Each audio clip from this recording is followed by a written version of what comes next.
Jeudi 30 juin 1960, lundi 30 juin 2025, cela fait exactement 65 ans depuis que la RDC a accédé à son indépendance. Pour ces numéros de WAB décryptage sur WAB Info Télévision, nous allons quand même parler des grandes lignes relatives à l'indépendance de la RDC avec un accent beaucoup plus sur les grandes guerres que la RDC a déjà connues depuis son indépendance jusqu'à aujourd'hui. Et pour ce faire, nous avons fait appel à l'une des grosses intelligences que nous avons dans ces pays, chercheurs, mais aussi historiens dans une certaine mesure. Vous allez découvrir notre invité des WAP décryptage dans quelques instants. Bienvenue.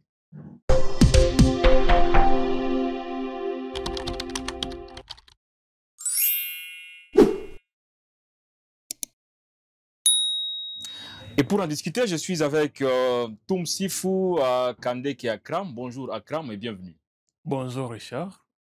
C'est un privilège de vous avoir sur ce plateau de Web Info Télévision. C'est plutôt un honneur pour moi d'être ici sur ce plateau de Web TV Info. En tout cas, c'est un honneur également pour Web Info Télévision. Bienvenue. C'est pour la première fois que vous intervenez, bien sûr, dans cette tranche consacrée à Web décryptage. Avec vous, on va parler de l'indépendance de la RDC. Déjà, Toumsifou Akram, c'est un historien, un chercheur. Quelle casquette vous va le plus? Je ne sais pas, Les c'est tout deux. simplement un citoyen, ça me va comme ça. Un citoyen congolais, Oui. bien sûr basé dans la partie orientale de la RDC. La RDC commémore déjà ce lundi 30 juin 2025, 65 ans d'indépendance. Oui. Un petit garçon d'à l'époque, aujourd'hui, totalise 65 ans. Déjà, ça vous fait quoi de voir ces petits garçons grandir, vieillir? Bon, la vie d'un homme n'est pas comparée avec la vie d'une nation. Euh, 65 ans pour la vie d'un humain, d'un simple humain, c'est beaucoup.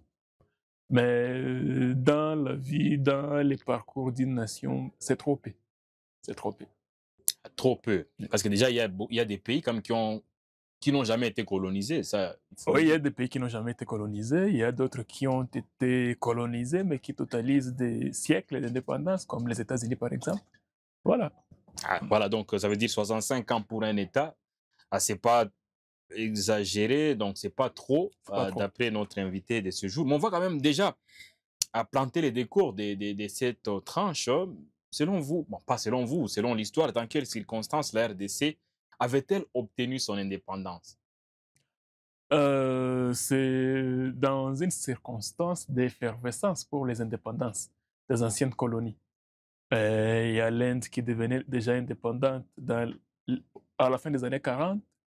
Il y a les Ghana qui étaient indépendants en Afrique noire. Il y a des pays arabes qui décrochaient chacun son indépendance. Et voilà. Donc cette ferveur-là ne s'est pas limitée qu'à ces pays-là. Ça a fait un effet domino dans d'autres pays. Et voilà, tout le monde a commencé à parler indépendance, indépendance. Sur toutes les lèvres en Afrique, on ne parlait que d'indépendance. Même si chacun avait une compréhension différente de l'autre. Ça, c'est le contexte global, mais il y avait aussi un contexte international favorisant les indépendances. Quand la Seconde Guerre mondiale finit en 1945, les colonisateurs sont affaiblis et beaucoup n'ont plus de moyens de tenir leurs colonies, leurs nombreuses colonies. Et la création même du Conseil de tutelle à l'ONU n'a pas aidé à grand-chose ces anciennes puissances coloniales-là. Aussi, quand les puissances européennes, qui étaient les colonisateurs, sortent affaiblis, il y a deux qu'on appelle les deux grandes de l'époque qui s'en sortent renforcés. D'un côté, les blocs occidentaux, du côté du bloc occidental, il y a les États-Unis, et du côté du bloc oriental, il y a l'URSS.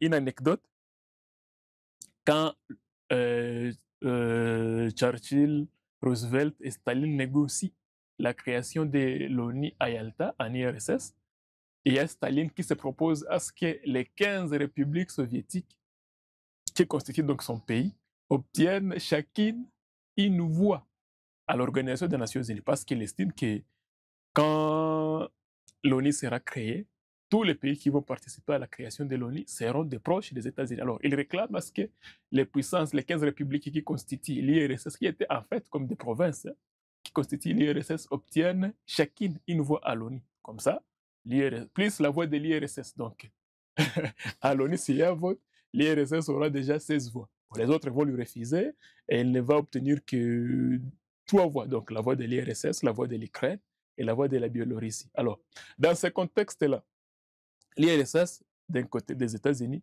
favorise l'élite pour les indépendances dans les anciennes colonies européennes en estimant qu'une fois ces pays seront indépendants, se rangeront de leur côté. Donc, certains se rangeront du côté de l'IRSS, les autres du côté des États-Unis. Donc, et à chaque fois qu'il y aura vote à l'ONU, bon, ceux qui se sont rangés du côté de l'IRSS voteront pour la politique étrangère de l'IRSS et ceux qui se sont rendus du côté des États-Unis voteront pour la politique américaine. Donc, il favorise les mouvements d'émancipation pour les indépendances. Donc, le contexte est déjà favorable.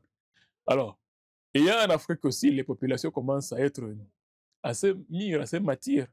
La peur du colon commence à s'estomper. Surtout, on sait que grâce aux 2 guerres mondiales, auxquelles les armées indigènes ont pris part, ben, aux côtés des soldats des puissances coloniales, ben, ils ont remarqué que, ah, donc les Blancs meurent aussi. Parce que À l'époque, on pensait que c'était ouais, on impossible. pensait que les Blancs étaient presque un sirop, mais ils ne pouvaient pas mourir au front. Eh ben, quand les militaires congolais viennent de l'Éthiopie, par exemple, à Gambela, ils ont participé à plusieurs batailles, ils ont remarqué qu'il y a des Belges qui mouraient aussi, qui tombaient. On commence à raconter que ces gens-là aussi meurent. Donc, la peur du colon commence un peu à s'éclipser et les gens pensent qu'ils peuvent revendiquer tout ce qu'ils veulent chez les puissances coloniales et l'obtenir. Ouais. Voilà. Et il y a des Gaules qui parcourent en Afrique pour prêcher l'indépendance. Il dit que c'est lui qui l'avait, qu'il la prenne. Bon. Sékou Touré va se presser et prendre son indépendance le premier en 1958. Les autres vont attendre un peu qui ne voulaient pas d'indépendance. Au Mali, le Mali, c'est le premier pays. Non, non. La Guinée plutôt. La Guinée.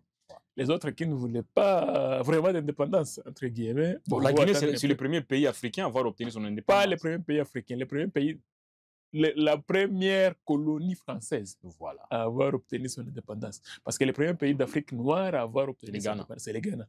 Déjà en 1956, sous la houlette de Kwame Nkrumah. Alors, la Guinée va prendre son indépendance au grand mécontentement de De Gaulle, qui préférait une indépendance qu'on va appeler dans un cadre de l'association avec la France. Et le grand symbole de cette association-là sera les francs CFA. Francs CFA. Alors, la monnaie utilisée par les anciennes colonies françaises. Mais Sékou Touré, lui, va refuser cette association avec la France et va préférer obtenir son indépendance et avoir sa propre monnaie. Et quand il fait cela, c'est un grand affront pour De Gaulle qui va les punir en lui donnant certes l'indépendance, mais en emportant tout, même les câbles électriques, pour lui faire regretter son geste. Mais quand même, il va obtenir son indépendance. D'autres vont attendre 2 ans plus tard, 1960, pour que les anciennes colonies françaises obtiennent massivement leurs indépendances. Et c'est dans ce contexte-là que nous aussi, on va obtenir la nôtre, le 30 juin 1960.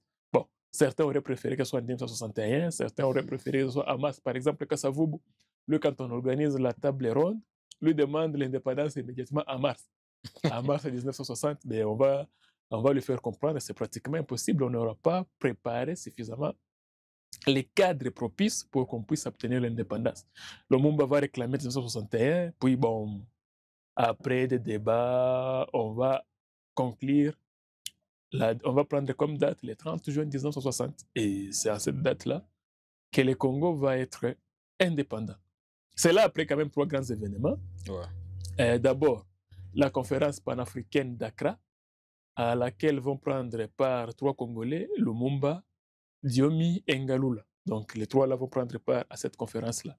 Il y a aussi l'exposition universelle de Bruxelles. Lumumba s'y rend, mais aussi Mobutu, qui était comme journaliste, et bien d'autres. Là, il remarque que, bon, Mobutu il était parti comme reporter. journaliste, il était reporter. Ouais. Là, il remarque que quand même, il y a des courants du côté de la Belgique qui soutiennent, si ce n'est pas l'indépendance, ou du moins l'émancipation des colonies, mais aussi il va remarquer maintenant la différence sociale Ouais. qu'on ne remarquait pas ici, entre blancs. Il va remarquer, donc ici en Belgique, il y a des blancs pauvres, il y a des blancs pauvres, il y a des blancs riches. Voilà, il va remarquer cette différence sociale-là en Belgique. Donc, d'ailleurs, quand vous nous voyez aujourd'hui, les mentalités n'ont pas beaucoup évolué parce que quand un Congolais, j'ai lu souvent des commentaires sur les réseaux sociaux, quand quelqu'un pose avec un blanc à ses côtés, tous les commentaires en dessous vous diront, voilà, mon cher, vous avez évolué. Un peu complexé. Ouais. Bon, ces complexes-là, bon, peut-être que ça finira par disparaître un jour, mais ça continue, ça continue. Donc, Ouais. à l'époque, quand Lumumba y arrive, lui comprend que donc, il y a cette différence ici. Alors, il va rentrer au pays en disant que, voilà, encouragé par les milliers socialistes qu'il a rencontrés en Belgique, il va dire, mais pourquoi nous ne pourrions pas réclamer l'indépendance? C'est quand il ira maintenant à Accra, quand il rentre, c'est là qu'il va prononcer sa phrase restée célèbre, que l'indépendance n'est pas un cadeau de la Belgique, mais un droit inaliénable du peuple congolais. Donc, le troisième événement, c'est le discours que le général de Gaulle va prononcer à Brazzaville. Discours dans lequel il va inviter tout celui, comme je le disais tantôt, tout celui qui veut l'indépendance, qu'il la prenne, qu'il la prenne. S'il la prend en 1958, ça sera à ses risques et périls, mais s'il la prend dans le cadre de l'association avec la France, ben, il pourra bénéficier ou il pourrait bénéficier de l'accompagnement de la France. Alors, ces trois événements-là cumulés vont donner du tonus aux mouvements indépendantistes qui commençaient à naître ou à prendre corps ici en République, ici dans les Congo belges Ouais. de l'époque. Et ces mouvements-là vont aboutir à l'indépendance le 30 juin 1960, après le pic du 4 janvier 1959. Après le pic du 4 janvier 1959, donc Les martyrs de les martyrs de l'indépendance. l'indépendance, quand les gens vont marcher à Kinshasa et crier pour la première fois en masse les mots Lipanda, en Lingala ou Dipenda, en Kikongo, et même ici à Goma, il y avait eu une manifestation. C'était pour la première fois depuis la colonisation C'était qu'il y pour la avait une première fois, depuis manifestation de une grande masse. manifestation de masse. Surtout des manifestations qui ont touché quand même beaucoup de villes de la RDC. Beaucoup de villes de la RDC. C'était presque la première fois. Voilà, donc ça c'est juste les circonstances qui ont pu précéder l'obtention de l'indépendance par Oui. la RDC. Mais vous avez quand même parlé de Charles de Gaulle d'un côté et d'autres personnalités. Mais la question qui taraude les esprits, la RDC a connu pour pays colonisateur la Belgique. Mais selon vous, pourquoi seulement la Belgique et pas d'autres pays? En fait, peut-être pour deux ou trois raisons. La première raison, et c'est la plus importante, c'est que Léopold a été le seul à s'intéresser vraiment au rapport de la mission qu'a effectué Stanley. Ouais. Stanley, parce que Stanley a été le premier Européen à parcourir l'Afrique d'Est à l'Ouest. Il a commencé du côté de l'Afrique orientale, du Kenya, et a fini son parcours à l'embouchure du fleuve Congo où l'attendait Delcomine pour entrer en Grande-Bretagne. C'était une mission financée par les Britanniques, donc les Royaumes-Unis, l'Angleterre. Quand il donne son rapport, la seule personne qui s'intéresse, c'est Léopold II. Eh bien, Léopold, à l'Angleterre, son rapport n'attire pas grand monde. Léopold l'invite et lui dit, voilà, vous pouvez... donc, cette grande terre que vous avez parcourue en Afrique centrale, vous pouvez vous pouvez la transformer pour moi en une colonie parce qu'il recherchait une colonie pour la Belgique depuis longtemps. Il avait tenté en Chine, ça n'a pas marché. Ouais. Il a tenté en Indonésie, ça n'a pas marché. Il a tenté en Indochine, ça n'a pas marché. Et voilà, il trouve une aubaine. Et c'est Stanley qui la lui apporte sur un plateau d'or. Il saisit l'occasion. Il saisit l'occasion et Stanley va venir avec l'appui de Léopold II où il va commencer à collecter des signatures des signatures par des moyens un peu farfelus, des chefs coutumiers, des chefs coutumiers, donc des chefs, des dirigeants des peuples et des terres qui vont constituer ce que nous avons aujourd'hui comme la République démocratique du Congo, et va aller les présenter à Léopold en lui disant voilà, et tous ont accepté, entre parenthèses, entre guillemets, votre protection.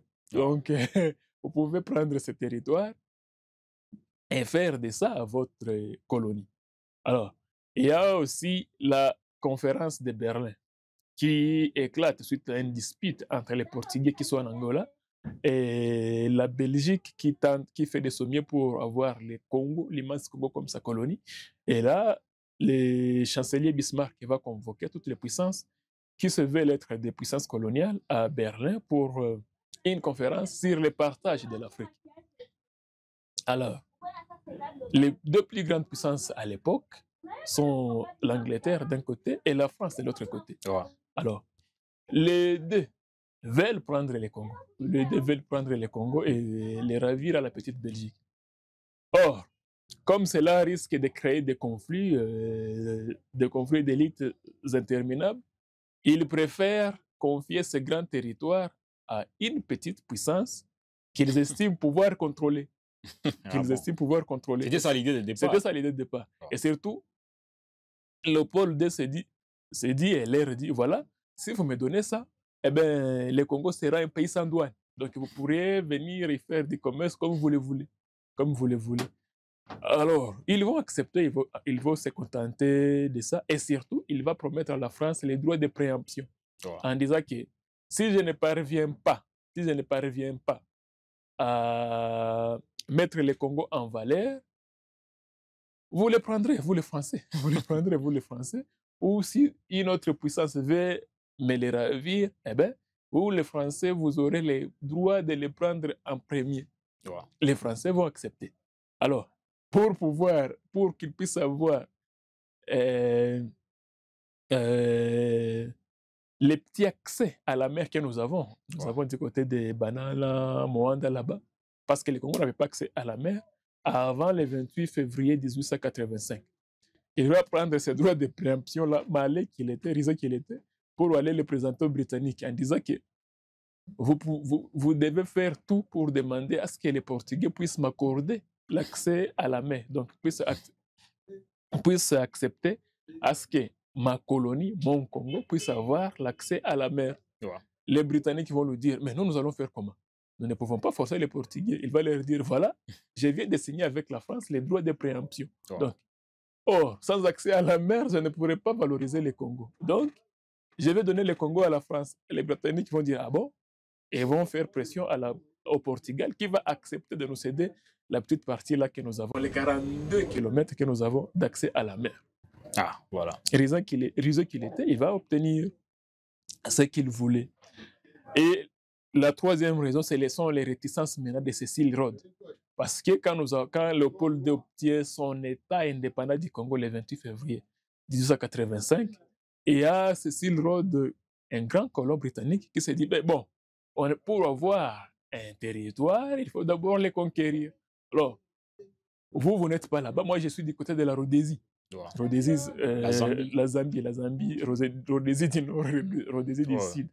Bon, du nom de Cecil Rhodes. Je vais prendre les Katanga, réputés déjà à l'époque comme un grand réservoir de minerais.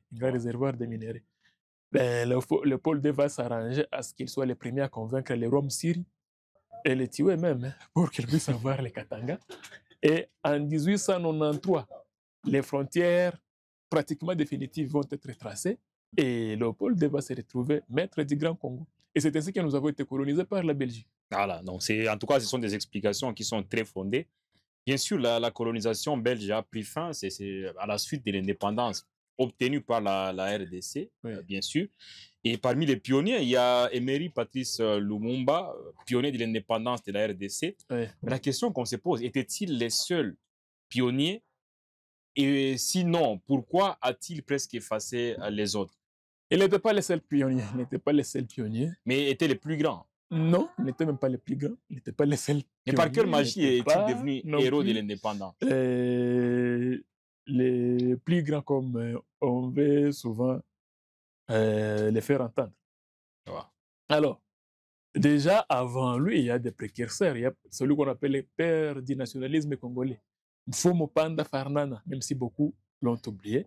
Au moins, parce que quand l'État indépendant du Congo commence, c'était difficile de venir convaincre, par exemple, mon arrière-arrière-grand-père dans sa liste de Calais là-bas, Ouais. dans sa liste de Calais là-bas, qu'il est congolais.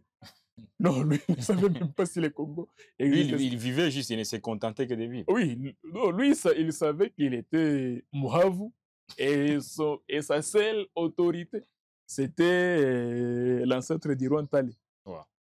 C'est la seule autorité qu'il reconnaissait. Ben, il a fallu du travail et du temps pour le convaincre que non, tu es Congolais, habitant du Congo belge. Donc, lui, c'était ça. Lui, c'était sa vision des choses. Son territoire, son pays, ne se limitait qu'au Buhavu là-bas. Alors, il a fallu que Panda Farnana puisse arriver et créer en nous, même si ce n'était pas en nous tous, bon, à ceux qui les connaissaient à l'époque, et aussi le travail des Belges pour nous faire comprendre que nos royaumes, nos anciens royaumes, avaient confié, même si c'était ça le savoir, leur souveraineté au roi des Belges qui était en place, qui était devenu en fait les rois de nous tous.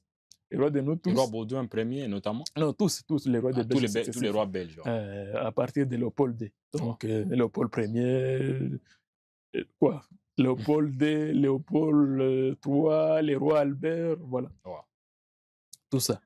Alors, maintenant, Panda Farnana, c'est les premiers, bon, disons, les premiers Congolais vraiment connus à s'inscrire dans son intellect et dans son âme qu'il était Congolais et que tous les autres Congolais, qu'ils soient Congo, qu'ils soient Mongo, qu'ils soient Mbunza, qu'ils soient Bahavu, qu'ils soient Bashi, qu'ils soient Banyarwanda, donc tout cela était devenu des Congolais et devraient conjuguer leurs efforts ensemble pour obtenir l'indépendance. Et les pays donc les pays pour lesquels ils lutteraient pour l'indépendance seraient les leurs, donc les pays de tous, et leurs différences tribales, leurs différences ethniques se noyeront dans cette nation-là et on formera ensemble la nation congolaise. La nation congolaise. Beaucoup de Congolais ne le savaient pas, mais au moins lui, il a été le premier. Et peut-on dire que même Lumumba a été inspiré par. Oui, il était inspiré par lui. Il était inspiré par Mfumu Panda Farnan. Alors, les Belges ne voulaient pas de ces idées-là, ils l'ont tué, même s'ils vont raconter qu'il s'était noyé au début des années 30. Il va mourir. Il y avait aussi une autre élite messianique menée par Simon Kimbangu. Simon Kimbangu, qui prêchait déjà l'indépendance dans ses prêches-là, déjà au début des années 20, 1920, 1921. Lui, il parlait déjà de l'indépendance et du salut du peuple noir, de l'émancipation de l'homme noir. Il parlait déjà du Congo. Il ne se contentait pas d'être au Congo qu'il était, mais il parlait déjà du Congo dans son entièreté.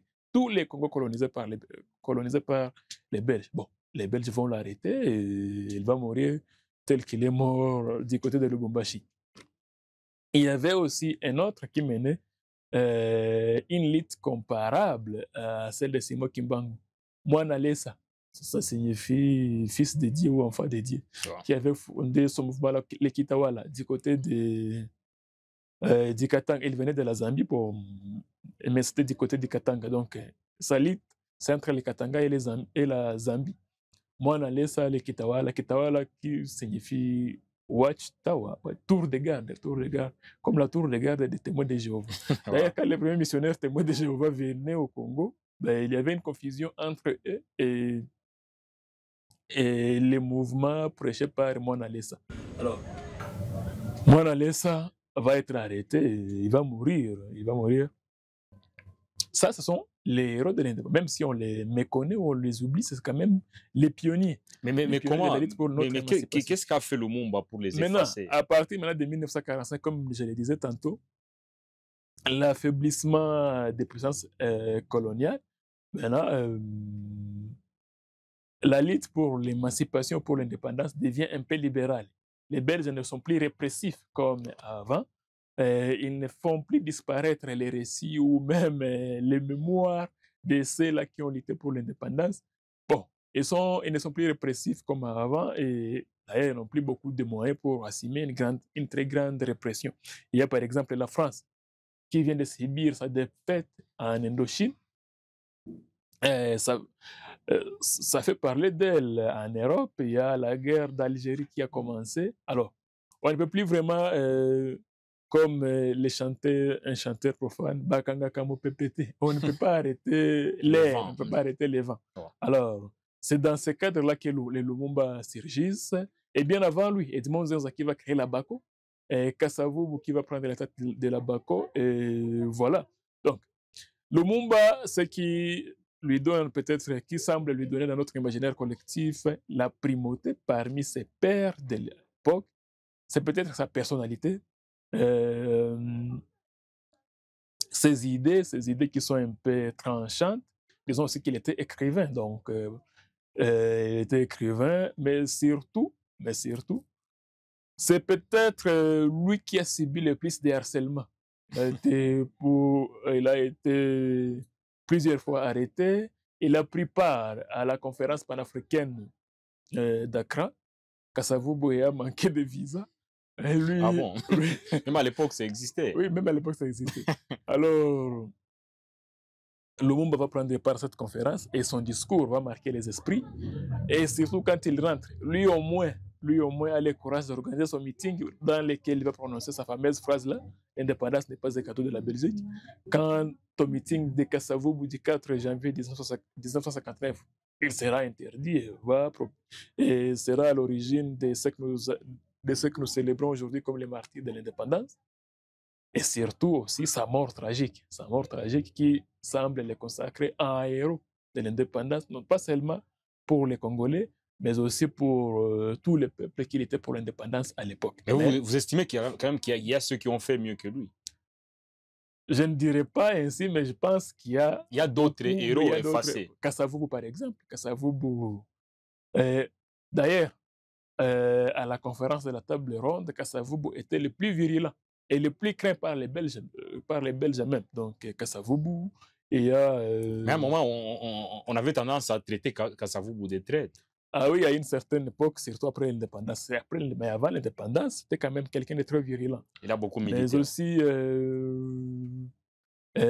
d'autres, les Gizenga, les Moulélé, donc tous les autres là, sont quand même des gens qui ont lutté pour notre indépendance.